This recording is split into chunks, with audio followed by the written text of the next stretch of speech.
ISIS terrorists now making a final stand in Raqqa, Syria. Watch this story. U.S.-backed Syrian forces retake most of what the Islamic State called the capital of its caliphate. Big news here now. General Keane, chairman of the Institute for the Study of War, Fox News military analyst, and nice to see you, sir. I mean, look, I look at you and I look at Petraeus and I see you as the experts on this topic.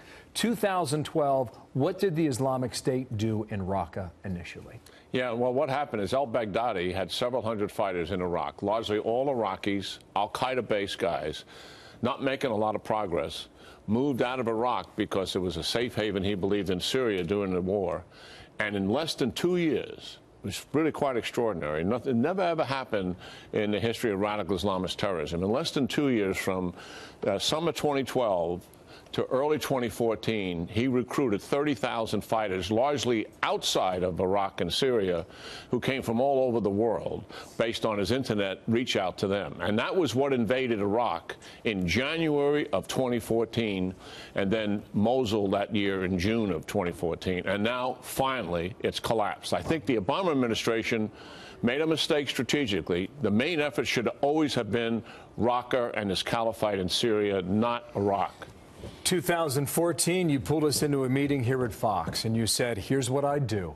I'd land a bunch of planes on an airstrip in Raqqa at midnight, and I'd take the town in 3 days. Why did that not happen then? It did not happen because the Obama administration has always been paralyzed by fear of adverse consequence. What happens if this happens? What happens if it goes wrong? It always paralyzed them. This thing should have been over a number of years ago. This new administration came in, new team around this president, new national security team was saying, we're going after this thing, going to bring it down as quickly as we can. But I'm told that in the final year of the Obama term, he started to change his strategy with regard to Raqqa and ISIS. True or not? He did. He started to change it in the sense that he knew he had to accelerate it a little bit more. He had to put more resources into it than what he had done in the past. They had minimized it, and they never expected ISIS to become a global organization. They never expected ISIS to make 39 attacks on NATO countries, either directed or inspired. Paris and Brussels and England, and on and on. And on and on. ISIS is not done. They're not a vanquished enemy.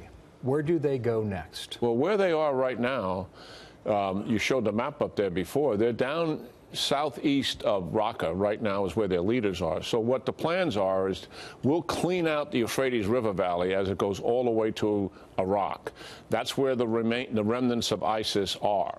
They still have a virtual internet out there where they're conducting and motivating people to join their organization, not as many as before, but people that are in Europe, people that are in Southeast Asia, people that are in Africa are still motivated by them.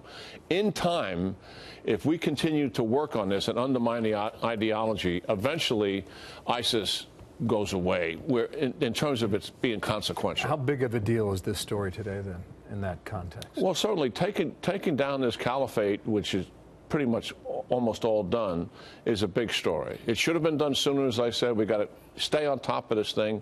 One of the things we don't have is we don't have a strategy to deal with Syria as a whole. After ISIS, what do we do about the Iranians who want to take control of all of Syria? They have western Syria.